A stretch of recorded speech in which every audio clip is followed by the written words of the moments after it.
Welcome दोस्तों, आप सभी का स्वागत है स्टूडेंट टॉक पर। आज हम शुरू करने वाले हैं 25 क्वेश्चन फिजिक्स के, जो कि आपके एग्जाम पॉइंट ऑफ व्यू से बहुत ज़्यादा इम्पोर्टेंट है। चलिए शुरू करते हैं, ज़्यादा समय नहीं वेस्ट करते हैं। चैनल को सब्सक्राइब नहीं किया हो तो सब्सक्राइब कर दीजिएगा और अपने दोस्तों के साथ चैनल को शेयर कर दीजिए।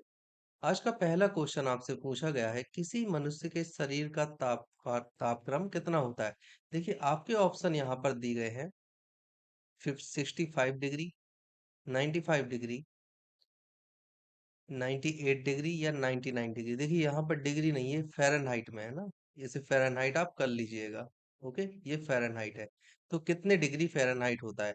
देखिए, अगर आपको सामान्य ताप पर अगर शरीर का टेम्परेचर देखा जाए तो वो 37 डिग्री सेल्सियस होता है। और अगर केल्विन में देखें तो 310 केल्विन होता है। और अगर हम फ़ारेनहाइट में देखते हैं तो 98.4 डिग्री फ़ारेनहाइट होता है। ठीक है? तो यहाँ पर सही आंसर क्या हो जाएगा? 98 डिग्री फ़ारेनहाइट, जो कि सबसे ज़्यादा नज़दीक है। अगला क्वेश्चन है, ऊष्मा का सबसे अच्छा चालक कौन सा होता है? आपके ऑप्शन है चांदी, सोना, तांबा या एल्यूमीनियम। देखिए, ऊष्मा का सबसे अच्छा चालक और विद्युत का अगर हम बोलते हैं हीट और इलेक्ट्रिक, दोनों का ही सबसे अच्छा चालक कौन सा होता है? सिल्वर। आपको याद रखना है कि जो सिल्वर होता है इसका परमाणु क्रमांक होता है 47। और किस कौन से ब्लॉक में आता है? डी ब्लॉक में आता है। आके याद रखना है आपको कि इसका कौन सा होता है? Ag2S इससे निकाला जाता है। ज्यादातर स्वतंत्र अवस्था में होता है क्योंकि अत्यधिक क्रियाशील होने के कारण, अत्यधिक निम्न क्रियाशील होने के कारण स्वतंत्र अवस्था में होता है। इसके अलावा अगर आप देखोगे तो Ag पर एक ब्लैक लेयर भी लग जाती है। कौन सी लेयर लग जाती है? ब्लैक लेयर आ जाती है। और ये लेयर किस वजह से आती है?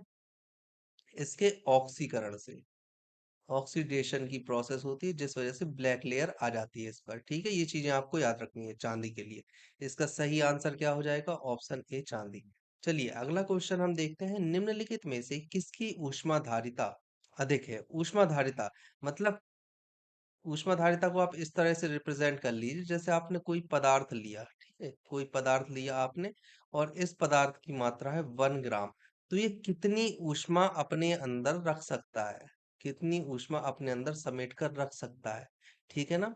तो यहाँ पर आपके ऑप्शन है बेंजीन, जल, स्वर्ण का टुकड़ा या लोहे का टुकड़ा। आपको याद रखना है कि जल की जो ऊष्माधारिता होती है वह सबसे अधिक होती है। जल की ऊष्माधारिता और जल की विशिष्ट ऊष्मा दोनों ही बहुत ज्यादा अधिक होती है, 1। ठीक है, अगला क्वेश्चन देखते हैं, निम्नलिखित में से किसके द्वारा अधिक ज्वालक पैदा होता है? यहाँ पर अधिक ज्वालक की बात की गई है कि जो जलन होती है, आपको अगर आप इनमें इनका उपयोग करो, अगर आप भाप में खड़े होते हो या फिर गर्म हवा में खड़े होते हो, तो आप किसकी समान मात्रा आपको ज्यादा नुकसान पहुंचा सकती है? ज्वालक का मतलब क्या होता है? समान मात्रा आपको लेनी है, समान मात्रा जो ज्यादा नुकसान पहुंचा सके आपको। नुकसान कैसा? जला सके, जो ज्यादा नुकसान पहुंचाए।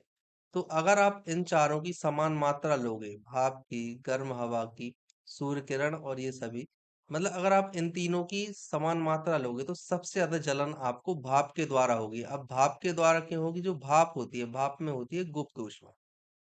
भाप में कौन सी ऊष्मा होती है? गुप्त ऊष्मा। ओके, अब देखो, जब भाप में गुप्त ऊष्मा होती है तो आपको याद रखना है कि गुप्त ऊष्मा कितनी होती है? 540 कैलोरी। ठीक है, याद रखना है आपको कितनी होती है? 540। कई जगह पर आपको आप ये 536 भी देख सकते हो। 540 और 536 दोनों लिए जाते हैं, आपको प्रेफरेंस 540 को देना है। ठीक है, अगला क्वेश्चन देखते हैं, निम्नलिखित में से किसमें सर्वोच्च विशिष्ट ऊष्मा का मान होता है? विशिष्ट ऊष्मा आपसे पूछी गई है, मतलब प्रति ग्राम में। प्रति ग्राम में आपसे पूछी गई विशिष्ट ऊष्मा। विशिष्ट ऊष्मा सबसे ज्यादा किसकी होगी? तांबे की, शीशे की, जल की या कांच की? याद रखना है जल की। जल की विशिष्ट ऊष्मा सर्वाधिक होती है और ये विशिष्ट ऊष्मा हमारे शरीर के लिए, ह्यूमन बॉडी के लिए भी बहुत ज्यादा इंपॉर्टेंट होती है। अगला क्वेश्चन आपसे पूछा गया है, ऊष्मा का सबसे अच्छा चालक कौन सा होता है? ये शायद रिपीट हो गया है, ऊष्मा का सबसे अच्छा चालक। नहीं, वो विद्युत का आया था आई थिंक। देख लेते हैं। हाँ, ऊष्मा का ही था, ये क्वेश्चन रिपीट हो चुका है। ऊष्मा का सबसे अच्छा चालक कौन सा होता है? चांदी। हम ये ऑलरेडी कर चुके हैं। अगला क्वेश्चन, आणविक संगठन के द्वारा ऊष्मा का संप्रेषण क्या कहलाता है? आणविक संगठन का मतलब ये होता है, देखिए, ऊष्मा का जो संप्रेषण होता है, संप्रेषण का मतलब होता है आगे, फॉरवर्ड। जो ऊष्मा होती है आगे कैसे जाती है, तीन विधि होती है। एक तो होती है चालन, ठीक है, दूसरी होती है संवहन, और तीसरी कौन सी होती है? विकिरण। ठीक है ना, ये तीन विधियां होती हैं। चालन में क्या होता है, जो पदार्थ के कण होते हैं, पदार्थ कण, वो स्थिर रहते हैं। कैसे रहते हैं? स्थिर।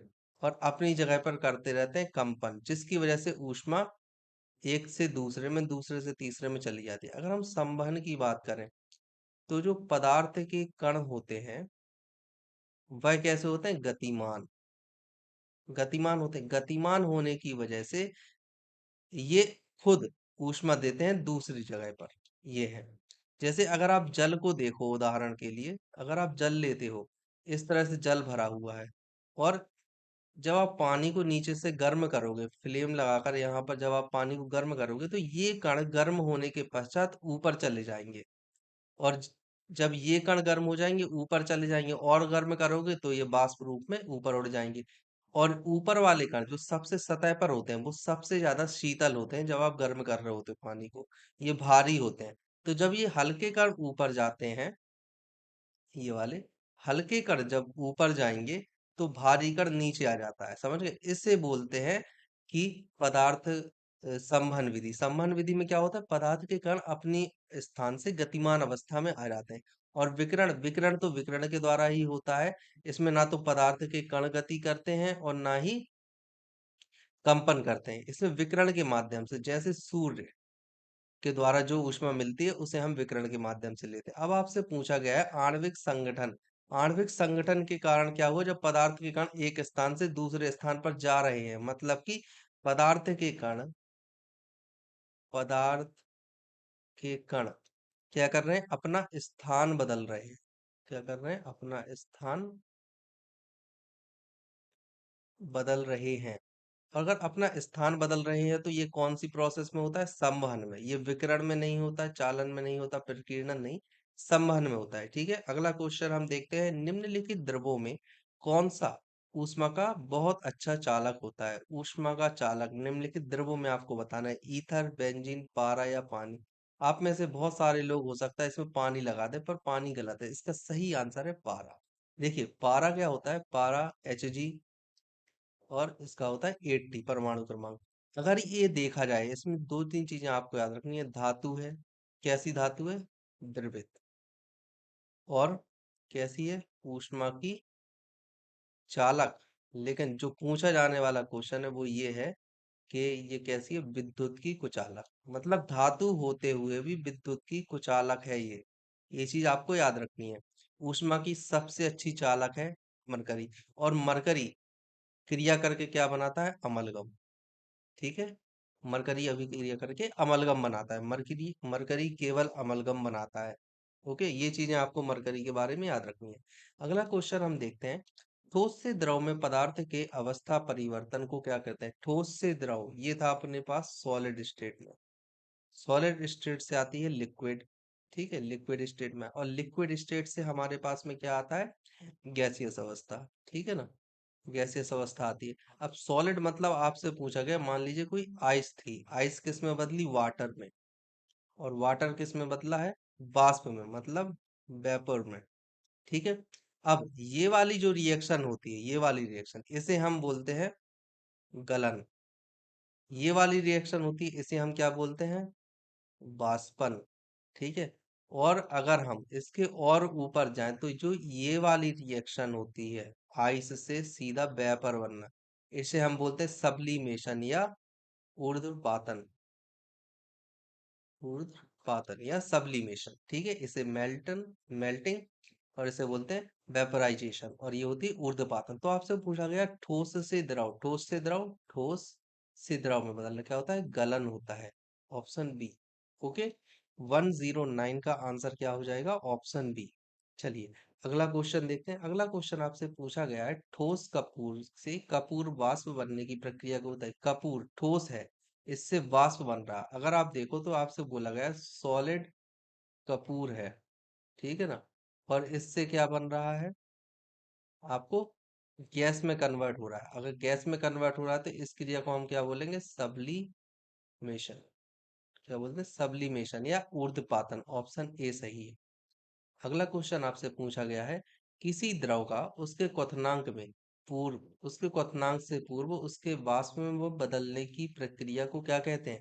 क्वथनांक से पूर्व वाष्प में बदला है, मतलब कि आपने कोई द्रव था आपके पास में, लिक्विड था, और लिक्विड किस में बदल गया, वाष्प में, मतलब वेपर में कन्वर्ट हो गया। तो इस वाली अभिक्रिया को क्या कहते हैं, हम पहले देख चुके हैं, क्या कहते हैं इसे, वाष्पीकरण कहते हैं। वाष्पीकरण मतलब वेपराइजेशन कहते हैं इसको। ठीक है। लेकिन आपसे बोला गया है द्रव का उसके क्वथनांक से पूर्व उसके वाष्प में बदल जाना। ठीक है। अब क्वथनांक से पूर्व वाष्प में बदला है, इसका मतलब क्या बोलेंगे इसे, संघनन। ठीक है। नहीं, संघनन से नहीं बोलेंगे, इसे बोलेंगे वाष्पीकरण। ओके। संघनन क्या होता है, संघनन का मतलब होता है कोई वाष्प थी, वाष्प किस में परिवर्तित हो गई, लिक्विड में। ठीक है ना, तो हम इसे क्या बोलेंगे, इसे हम बोलते हैं संघनन। इस वाली अभिक्रिया को हम बोलते हैं संघनन। लेकिन द्रव का उसके क्वथनांक से पूर्व वाष्प में बदलने की प्रक्रिया, द्रव से वाष्प बदल रहा है, तो हम इसे क्या बोलेंगे, वाष्पीकरण, मतलब वेपोराइजेशन। ठीक है, याद रखना है आपको ये। चलिए अगला क्वेश्चन हम देखते हैं। ऊष्मागतिकी के प्रथम नियम से संरक्षित होता है। ऊष्मागतिकी का प्रथम नियम क्या था, ऊष्मागतिकी का प्रथम नियम था, अगर कोई पदार्थ है ए जिसकी ऊष्मा है मान लीजिए डेल्टा एच, कोई दूसरा पदार्थ है बी जिसकी ऊष्मा है डेल्टा एक्स। ठीक है। अब आपने इन दोनों को आपस में मिलाकर रख दिया। ठीक है। तो यहाँ पर मान लीजिए डेल्टा एच कम थी, डेल्टा एक्स से, तो डेल्टा एक्स से कम थी, तो क्या होगी, जो ऊष्मा है, ऊष्मा डेल्टा एक्स जो इसकी ऊष्मा थी, और डेल्टा एच जो इसकी ऊष्मा थी, ऊष्मा का प्रवाह इस तरह से हो जाएगा।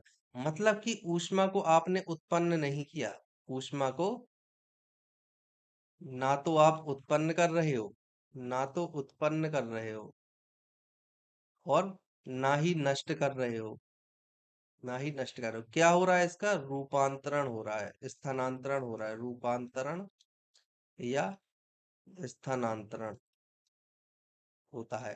तो इसे हम क्या बोलते हैं, ऊष्मागतिकी का प्रथम नियम। ऊष्मा को ना तो उत्पन्न किया जा सकता है, ना ही नष्ट किया जा सकता है, केवल उसका एक रूप से दूसरे रूप में परिवर्तन किया जा सकता है, या फिर एक से दूसरे में स्थानांतरित की जा सकती है। इसे हम बोलते हैं ऊर्जा संरक्षण का नियम। ठीक है, याद रखना है।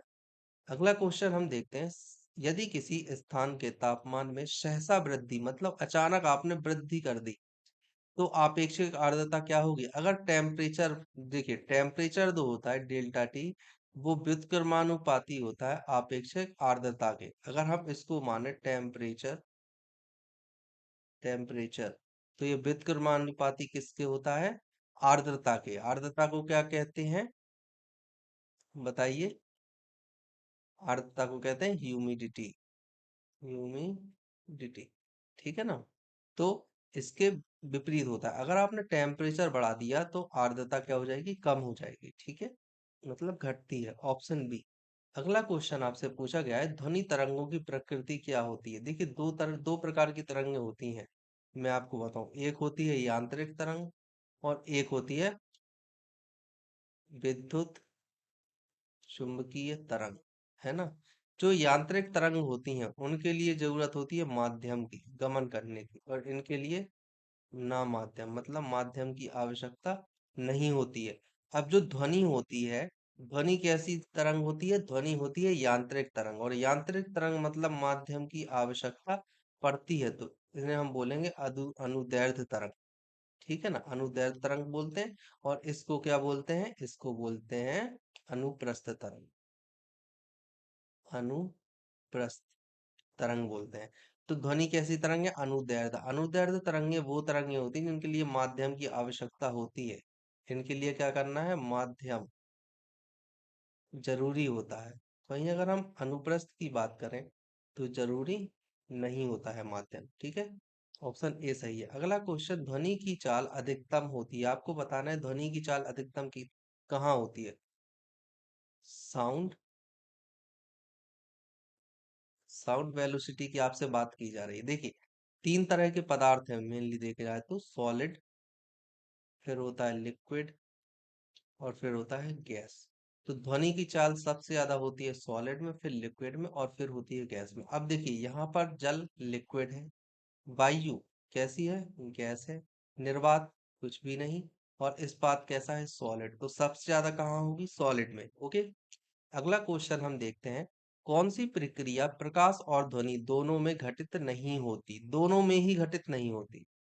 मतलब एक में हो सकती है पर दूसरे में, अगर हम ध्रुवण की बात करें, अपवर्तन की बात करें, विवर्तन की बात करें, परावर्तन की बात करें, तो क्या होगा, सबसे पहली चीज, दोनों में कौन सी घटना नहीं होगी, दोनों में घटना नहीं होती है आपकी विवर्तन। ठीक है, समझ रहे हो आप। सॉरी, विवर्तन होती है, ध्रुवण नहीं होती है ना, विवर्तन होती है। विवर्तन का मतलब क्या होता है, जैसे ये है ना, कोई आपके पास ऑब्जेक्ट है, और यहाँ पर एक धारदार कोर है, ये जो कोर है बहुत ज्यादा धारदार है। ठीक है, जैसे कि मान लीजिए जिलेट ब्लेड होती है।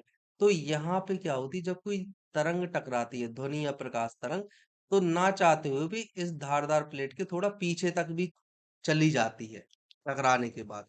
जैसे कि अगर आप देखो, तो सूर्य का प्रकाश हमारे पूरे कमरे में दिखाई देता है। इसके कई रीजन होते हैं, पर किरणन तो होता ही है कि दीवारें खुरदुरी होती हैं, जिसकी वजह से सूर्य का प्रकाश दीवारों से टकराकर विभिन्न दिशाओं में फैल जाता है और कमरे में रोशनी हो जाती है। लेकिन आप देखोगे तो आपके अंदर वाले कमरे में भी कुछ रोशनी हो जाती है ना। जब आप देखोगे, कोई लाइट आप जलाते हो अपने कमरे में, तो जहां दरवाजा होता है, दरवाजे के पीछे लाइट का एक शेप, परछाई का एक शेप बनता हुआ आपको दिखाई देता है। तो वो विवर्तन के कारण ही होता है। कोर पर प्रकाश किरण मुड़ जाती है, ध्वनि किरण मुड़ जाती है, उसे हम बोलते हैं विवर्तन। पर ध्रुवण ऐसा नहीं होता। ठीक है, अगला क्वेश्चन, ध्वनि तरंगें किसके कारण प्रतिध्वनि उत्पन्न करती हैं। ध्वनि तरंगें उत्पन्न कर रही प्रतिध्वनि, जैसे यहाँ पर कोई पदार्थ है, ठीक है, आपने यहाँ से बोला, और ध्वनि तरंगें गई गई, और यहाँ पर एक दूसरा आदमी खड़ा था, जिससे कि ये ध्वनि तरंगें सुनाई दी, आपको ही सुनाई दी, जिसे हम इको भी बोल देते हैं, इको आती है। तो ये किस वजह से आई, ये बोलते हैं हम, इसको बोलते हैं परावर्तन। मतलब किसी सतह से टकराकर ध्वनि दूसरी दिशा में मुड़ रही है, उसे हम बोलेंगे परावर्तन। आंसर ऑप्शन सी सही है। अगला क्वेश्चन, रेडियो का समस्वरण स्टेशन उदाहरण होता है। रेडियो का समस्वरण स्टेशन किस चीज का उदाहरण होता है, अपवर्तन का, व्यतिकरण का, परावर्तन का, या अनुनाद का। अनुनाद का होता है। रेजोनेंस होता क्या है, रेजोनेंस, रेजोनेंस या अनुनाद। देखिए, रेजोनेंस में क्या होता है, बहुत सारी ध्वनि तरंगे होती हैं, एक दो तीन चार, बहुत सारी तरंगे होती हैं। इन तरंगों की आवृत्तियां सेम हो जाती है, सेम होने के पश्चात इनमें अनुनाद उत्पन्न हो जाता है। ठीक है ना, याद रखना है आप। अगला क्वेश्चन हम देखते हैं, डॉपलर प्रभाव किस चीज से संबंधित है। मुद्रा प्रचलन से, मनोविज्ञान से, ध्वनि से, या जनसंख्या। तो ध्वनि से संबंधित है।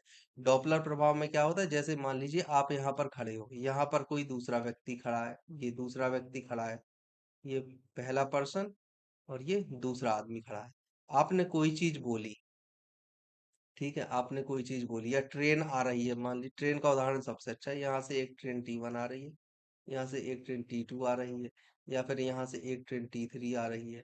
ठीक है ना, इस ट्रेन ने हॉर्न बजाया, इस वाली ट्रेन ने, तो इस ट्रेन के द्वारा बजाया गया हॉर्न इसे भी सुनाई देगा और इसे भी सुनाई देगा। ठीक है, जैसे जैसे आगे जाती जाएगी, हॉर्न की जो आवृत्ति होती है, हॉर्न की तीव्रता होती है, वो बदलती जाती है। तो इस तरह से जो तीव्रता बदलती है ना, उसे हम बोलते हैं डॉपलर प्रभाव। वो डॉपलर प्रभाव के कारण ही होती है। अगला क्वेश्चन, कौन सी तरंगे शून्य में संचरण नहीं कर सकती। शून्य का मतलब आपसे पूछा गया है निर्वात में, है ना। निर्वात में किसी तरह का कोई माध्यम नहीं होता, माध्यम नहीं होता। अगर माध्यम नहीं है तो ऊष्मा बिल्कुल सूर्य से आती है। ध्वनि, ध्वनि नहीं कर सकती, क्योंकि ध्वनि एक अनुदैर्ध्य तरंग है, यांत्रिक तरंग है, जिसके लिए माध्यम की आवश्यकता होती है। प्रकाश कर सकता है, तो सही आंसर क्या हो जाएगा आपका, ध्वनि। अगला क्वेश्चन हम देखते हैं, ध्वनि नहीं गुजर सकती, किस में नहीं गुजर सकती। वायु में, निर्वात में, स्टील में, जल में। निर्वात में, अभी हमने किया। अगला क्वेश्चन, सबसे अधिक तीव्रता की ध्वनि उत्पन्न करता है। सबसे ज्यादा तीव्रता किस में होती है, ध्वनि की तीव्रता। बाघ में, गोरिल्ला में, बंदर में, या चिंपैंजी में। बाघ में। आप सभी जानते हो तीव्रता क्या होती है, और तीव्रता बाघ में सबसे ज्यादा होती है। ओके। अगला क्वेश्चन, ध्वनि का वेग